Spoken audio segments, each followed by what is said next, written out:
hope that we offer this protocol in the hopes that the work that you bring us will allow us to help our children to learn better, and that we can walk away with the spirit of reconciliation in our hearts.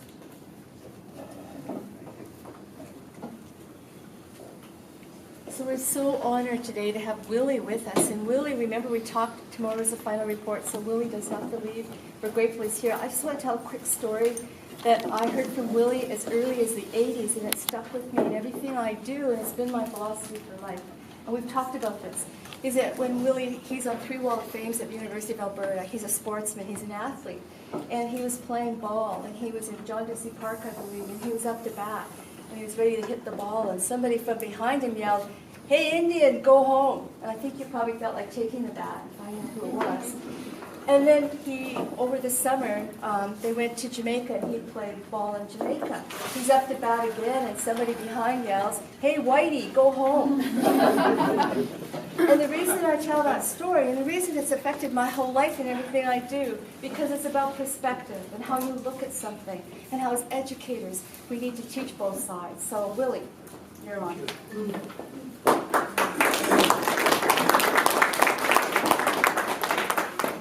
Thank you very much. Nigan gagyo da iskana. Mio sinon bita kitaki ego stadi go tsingeto mio ato. Mio jeto. Sagi go no pinto. No. First, I greet you in Cree, of course, my language, to offer you Thanksgiving, because what you're doing here is extremely, extremely important.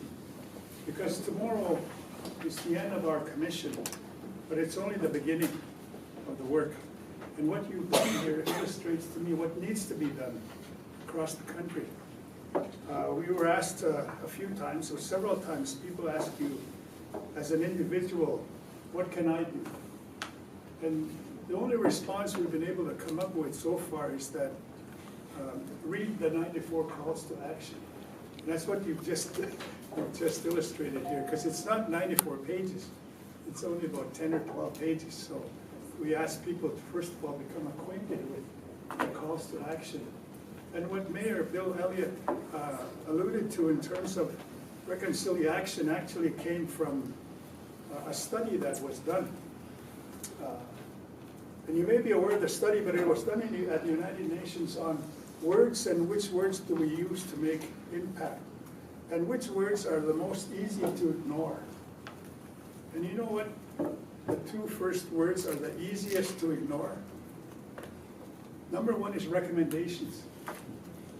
It's the most easy word to ignore when reports are done. Consequently, reports tend to stack up and sit on shelves across the country. I know I did one commission before on justice, and you talked about justice this morning.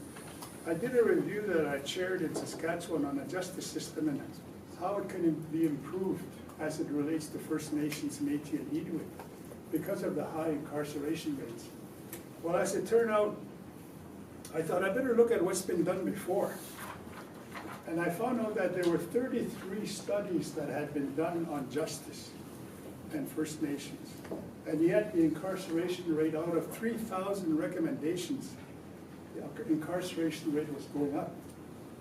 So I think that's one illustration of why I suggested we change our approach and instead call for action. Because studies have been made. What has been missing is the follow-through. And like golf, you've heard that. Golf, the most important part of your swing is the follow-through. Well, this is also the same thing. It's the follow-through as a result of our work that's going to be important. That's why I want to apologize to you right off the bat this morning. Something happened. Something is happening in the last couple of months.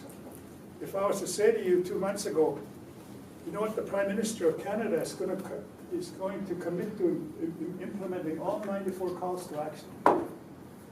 If I said to you, well, you know what, the Premier of Alberta, the first commitment she's going to do is to implement the UN Declaration, you would have thought I was nuts. But that's exactly what's happening. And tomorrow, we're releasing our final report, and the Prime Minister has changed the schedule from what was going to be presented on the 17th to tomorrow. So I have to change my schedule as well to be there. But it's a good reason, I think, because he has said and made a commitment publicly.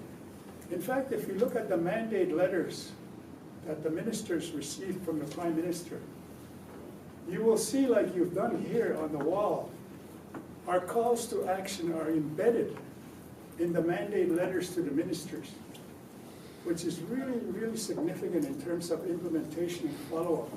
So, if I may, I'm just going to sit down. I hope you don't mind. I have a recently broken hip.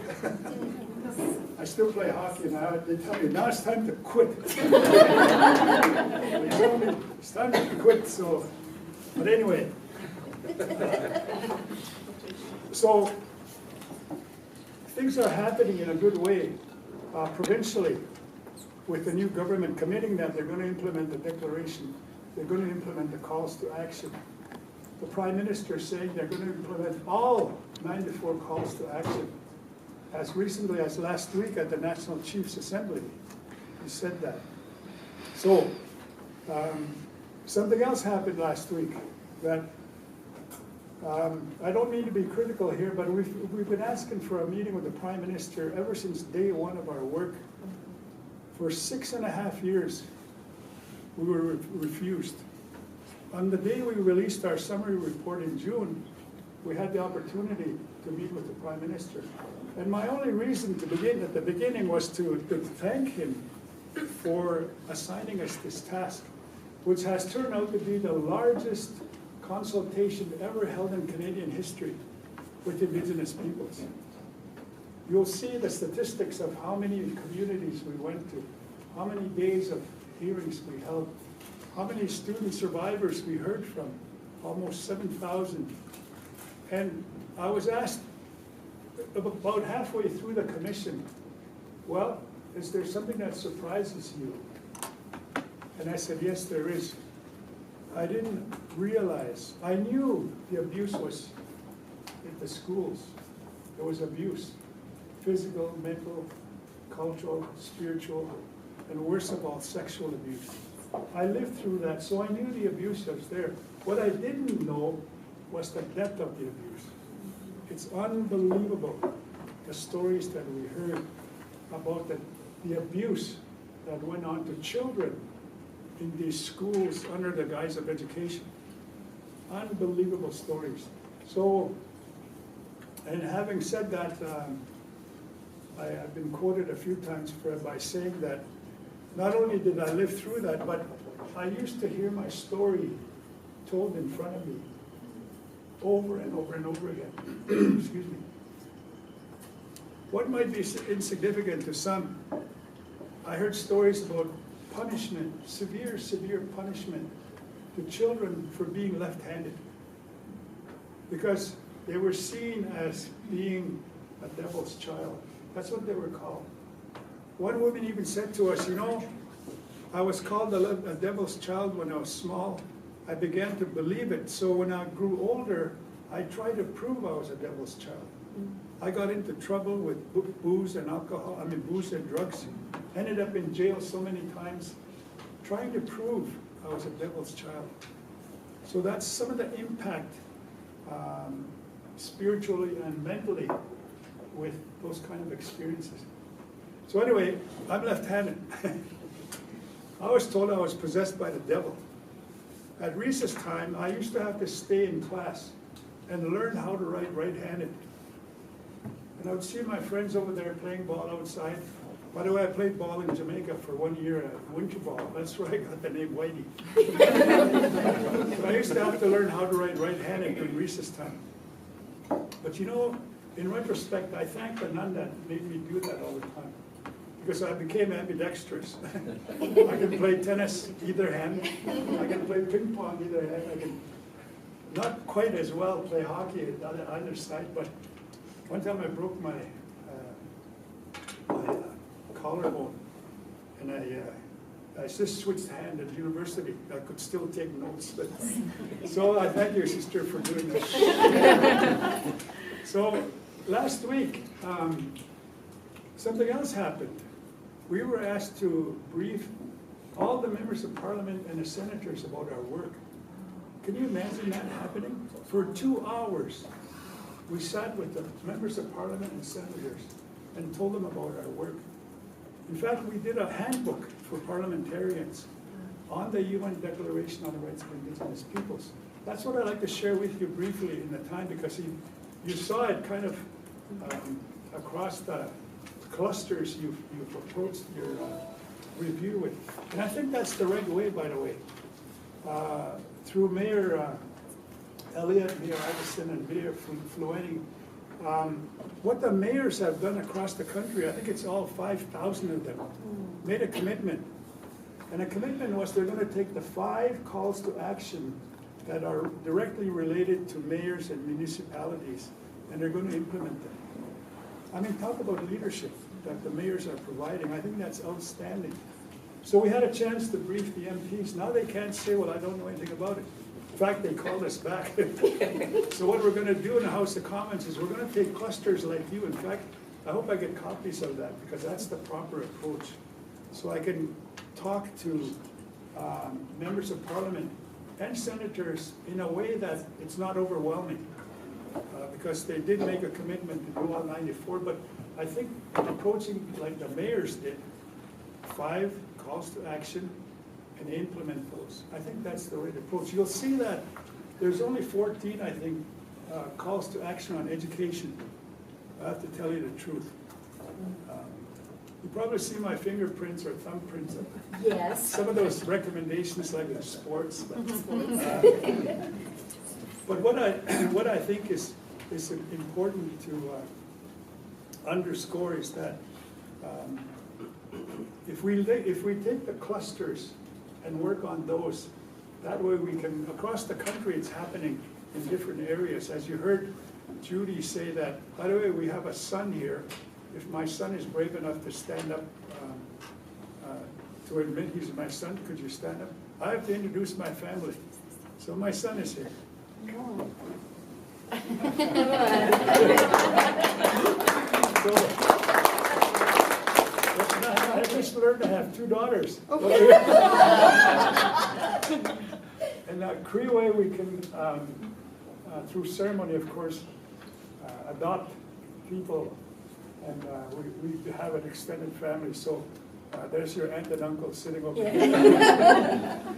So, but even as families, if we start looking at those calls to action that refer to us as Indigenous peoples, and what we need to do, because it's a two-way street. Like the treaty relationship is a two-way street. I remember the first time I was called to Red Deer to come and give a speech years ago. And I'm just going to make a couple more points and then probably have to leave. But I was asked to come to Red Deer and speak, and the gentleman who invited me was from the Chamber of Commerce. And he said, we'd like to invite you to come and speak to our gathering, because every once in a while we invite outside speakers to come in. And he did the worst thing you can do to a speaker. I think the worst thing you can do. I said, well, what do you want me to talk about? He said, well, whatever you want. And then, of course, well, what am I going to talk about?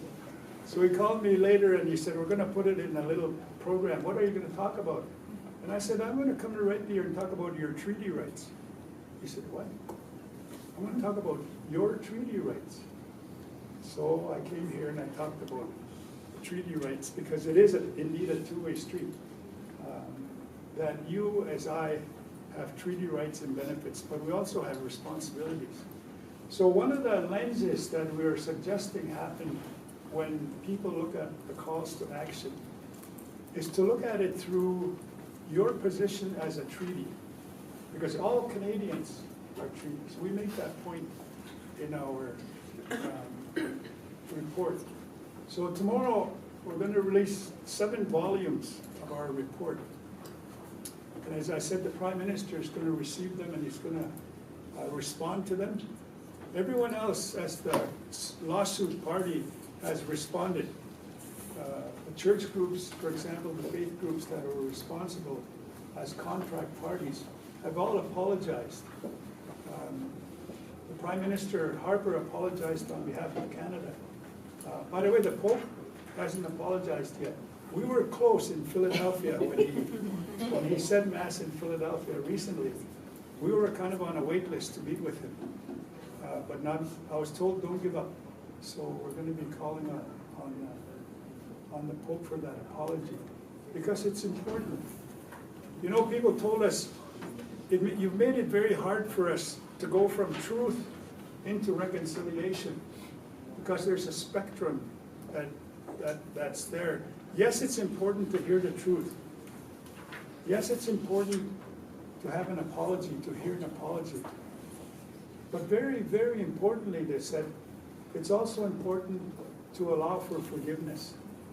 We have to be able to forgive. And it happened in Ottawa from Indigenous leadership to respond to the Prime Minister's apology of forgiveness.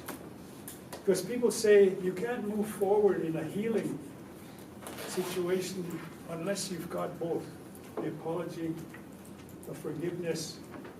And then people said healing can begin.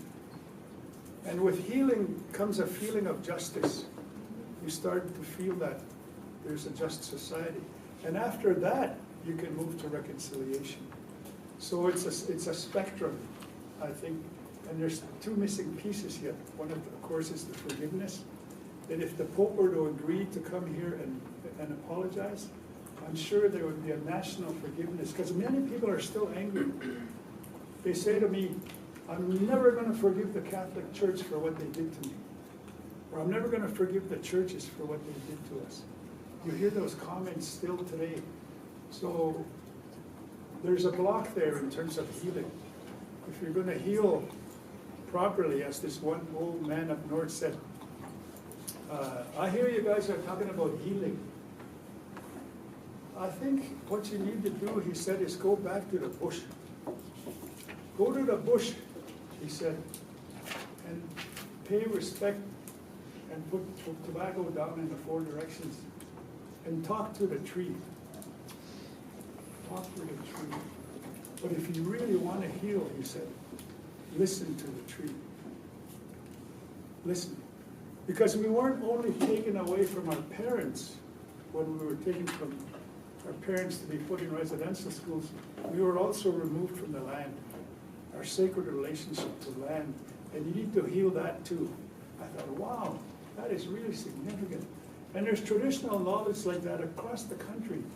So one of the calls to action that we made, you heard, is to try to go back to some of the traditional knowledge of Indigenous peoples and use that in the classrooms. It'll promote reconciliation. There was another study done. I'll tell you 2 quick stories about treaty, go back to treaty. When I was doing a justice study in Saskatchewan, they took 2 classrooms, grade 2 classrooms, from the hood. One from the hood they call in Saskatoon. That's where all the Indians live now. So they took this classroom, grade 2, and they taught them a song. And the song is We Are Treaties Too. And these little grade 2 children are singing this song, We Are Treaties Too. What they didn't realize was they went to the richest part of Saskatoon, went to a school grade 2 class in the richest neighborhood, and they taught them the same song. Grade 2 class, We Are Treaties. There they are singing away, We Are Treaties Too. What they didn't realize is that they were going to be put together at Christmas for a Christmas concert. So they got a gym in Saskatoon, and they brought the 2 grade 2 classes together, and they sang in unison, We Are Treaties Too.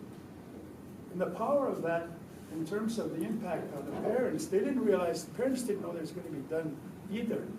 There was tears in the house, in the room, when they saw these 2 classrooms, little children, grade 2, singing that song, and the power of it. That's why it's important to recognize the treaty is a 2-way street, and we have it embedded in the calls to action, and so it's embedded in the call to action for the new minister, and I say new because the title is new.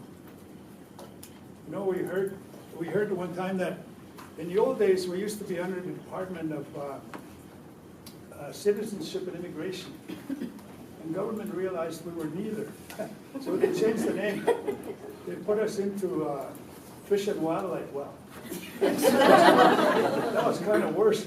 So then somebody came with the name, why don't we call it Indian Affairs and Northern Development?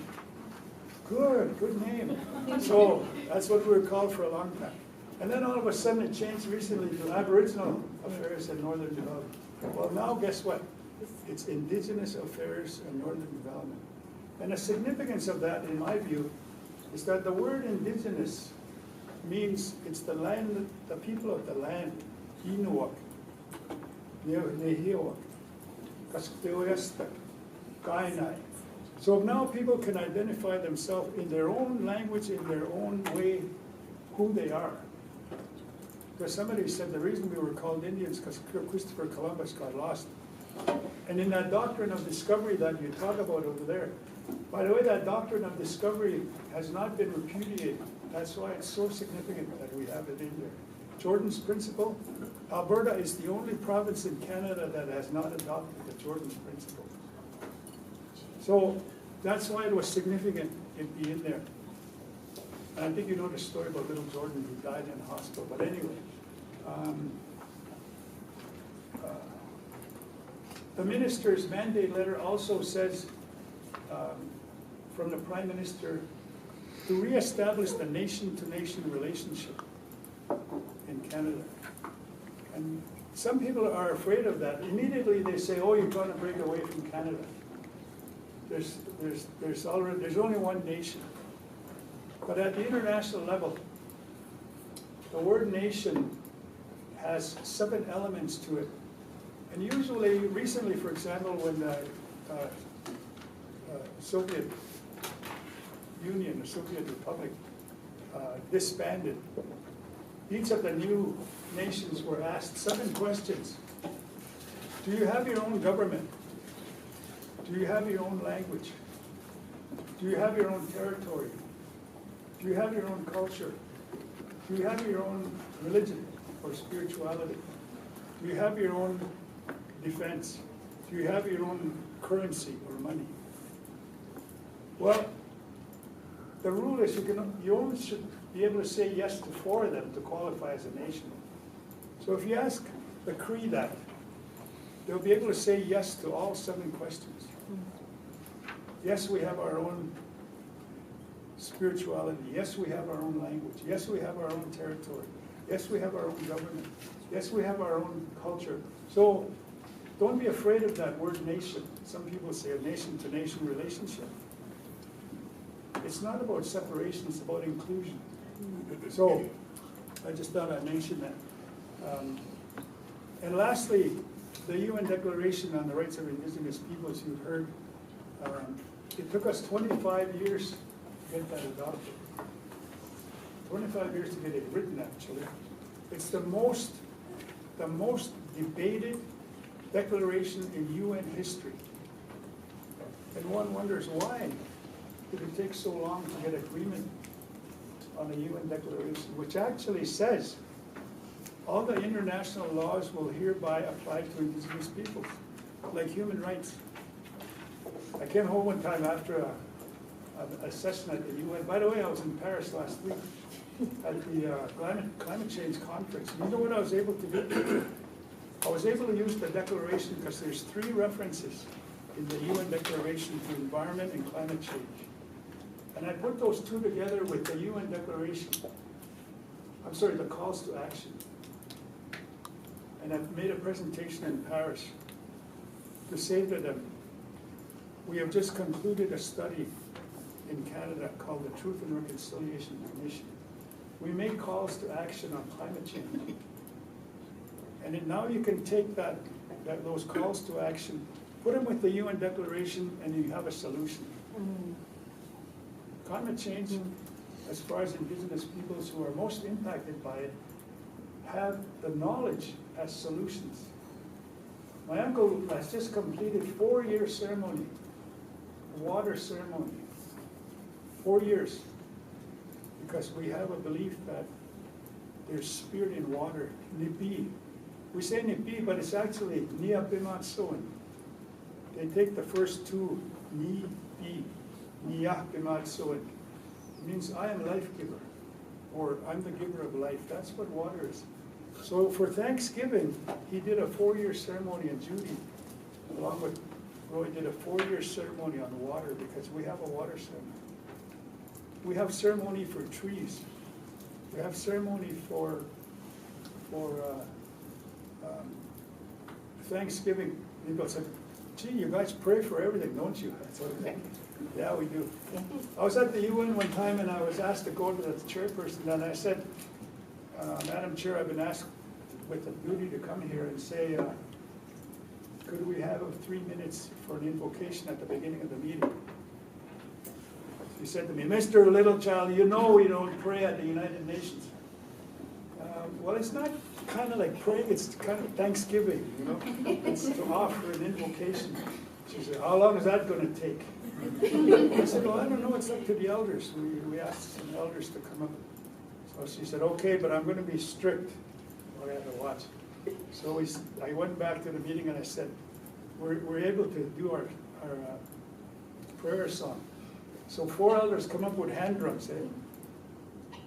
And they're singing their prayer song, and she's timing them, and she said, Mr. Littlechild, it's 7 minutes already. But guess what? Every meeting at the UN now starts with a prayer. Oh. There was elders who brought that to the UN. I remember at another meeting, an elder said, 189 countries, heads of state are sitting there, just like they were in Paris last week. And he said to them, which one of you is going to protect my brother, the fish that swims in the waters? Which one of you is going to protect my brother, the birds that fly? Which one of you is going to defend the 4-leggeds who die so that we can live? So you could hear a pin drop the day that old man spoke. Which one of you is going to defend clean air and clean water? Because that's where we are the same, he said. Well, the next week was the week that the United Nations started looking at environmental protection and climate change. Again, it was elders who brought that to the UN. So when we say in one of the recommendations, let's learn about some of our contributions, indigenous contributions. It's not just, how do I say, problems. We have a lot to offer. You know, someone said sports and reconciliation. Tom Longboat, I don't know if you ever heard of Tom Longboat, but the whole Canadian sports system was based on Tom Longboat's running and protest. Tom Longboat, I always said I was going to write a book. And of course I didn't have time. So guess what? One time, 19 of us won a lottery, 649. We got second prize. We need to work together. My last story. How many of you have walked on the railway track? Oh, lots of you. Well, you know that you can walk on the railway track by yourself. But every once in a while you fall off, right? But did you know that if your friend walks on the other rail and you hold hands, you can walk for miles together? You know why? Because you're supporting each other. That's what we need to do. Hi, Eddie. Thank you. Oh my goodness.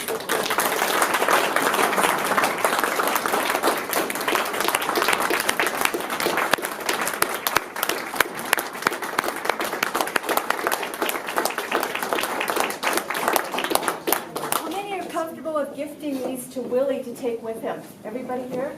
Willie, do you want to take those with you so you can use them as an example? They'll roll them up. They'll roll them up really quick. I want to illustrate what you've done. Thank you. We would like to thank Chief Littlechild for this. Reconciliation isn't about blame. It's about understanding. It's about empathy. It's about belonging. Justice Mary Sinclair at the Truth and Reconciliation Commission commented that reconciliation is about forging and maintaining respectful relationships.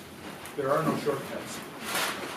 Dr. Littlechild, we'd like to thank you for sharing your wisdom with us today, and we offer this small token in exchange.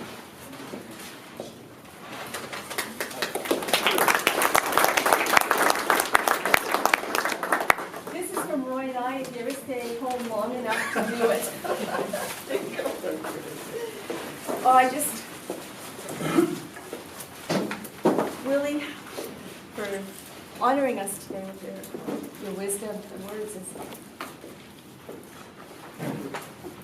Thank you very much, and keep up the good work. I really sincerely apologize. I was thinking to stay here, but Prime Minister says, come and give me your report. I apologize sincerely, but keep it up. You're really on the right path. This, to me, is the path of reconciliation. From all over Alberta, Willie, Yes, that's what's. north to south. Thank you again.